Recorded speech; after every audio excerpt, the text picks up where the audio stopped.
بسم اللہ الرحمن الرحیم۔ السلام علیکم ورحمۃ اللہ وبرکاتہ۔ باپ کی رضا، اللہ تعالی کی رضا۔ رسول اللہ صلی اللہ علیہ وآلہ وسلم نے ارشاد فرمایا، والد راضی تو رب راضی، والد ناراض تو رب ناراض۔ بحوالہ مشک شریف۔ مساجد بنانے کی فضیلت۔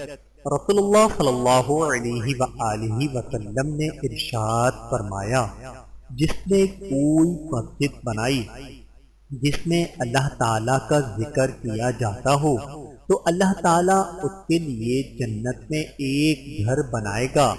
بحوالہ سنن نسائی، حدیث نمبر 689۔ مسنون اذکار۔ نبی کریم صلی اللہ علیہ وآلہ وسلم نے فرمایا، کچھ چیزیں نماز کے پیچھے یعنی بعد میں پڑھنے کی ایسی ہیں کہ ان کا کہنے والا محروم و نامراد نہیں رہتا۔ ہر نماز کے بعد 33 بار سبحان اللہ کہیے، 33 بار الحمدللہ کہیے اور 34 بار اللہ اکبر کہیے۔ بحوالہ سنن ترمذی، حدیث نمبر 3412۔ امام کے پیچھے پڑھی جانے والی نماز۔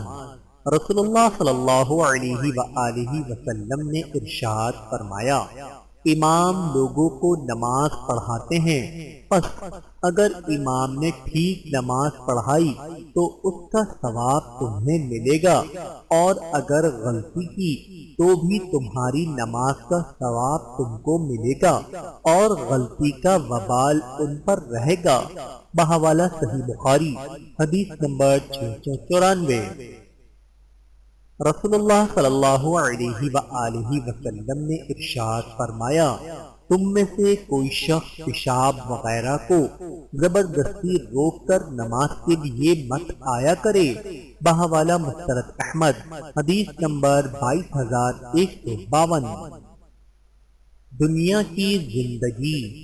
عبداللہ بن عمر رضی اللہ تعالی عنہ نے بیان کیا کہ رسول اللہ صلی اللہ علیہ وآلہ وسلم نے میرا شانہ پکڑ کر فرمایا، دنیا میں اس طرح ہو جا جیسے تو مسافر یا راستے چلنے والا ہو۔ بحوالہ صحیح بخاری، حدیث نمبر 6416۔ اسلام پاکیزگی سکھاتا ہے۔ رسول اللہ صلی اللہ علیہ وآلہ وسلم نے ارشاد فرمایا، ہفتے میں ایک روز غسل کرنا ہر مسلمان پر لازم ہے، جس میں وہ اپنا سر اور جسم اچھی طرح دھوئے۔ بحوالہ مشک شریف۔ رسول اللہ صلی اللہ علیہ وآلہ وسلم اپنی امت کے لیے انتہائی رحیم و شفیق ہے، اور اپنی امت کی نجات کے لیے اللہ تعالیٰ کے حضور گریہ و زاری فرماتے تھے۔ جب آپ امت کے گناہوں کے معاوضہ کے تصور سے روئے، اس پر اللہ تعالیٰ نے فرمایا، اے جبرائیل، محمد صلی اللہ علیہ وآلہ وسلم کے پاس جاؤ اور کہو کہ ہم آپ کی امت کے بارے میں آپ کو راضی کریں گے اور ہم آپ کو تکلیف نہ ہونے دیں گے۔ بحوالہ صحیح مسلم، حدیث نمبر 499۔ سب سے بہترین دعا۔ رسول اللہ صلی اللہ علیہ وآلہ وسلم نے ارشاد فرمایا، بندہ جو بھی دعا مانگتا ہے وہ اس دعا سے زیادہ بہتر نہیں ہو سکتی۔ اے اللہ، میں تجھ سے دنیا اور آخرت میں عافیت چاہتا ہوں۔ بحوالہ سنن ابن ماجہ، حدیث نمبر 3851۔ کن چیزوں کو واپس نہیں کرنا چاہیے؟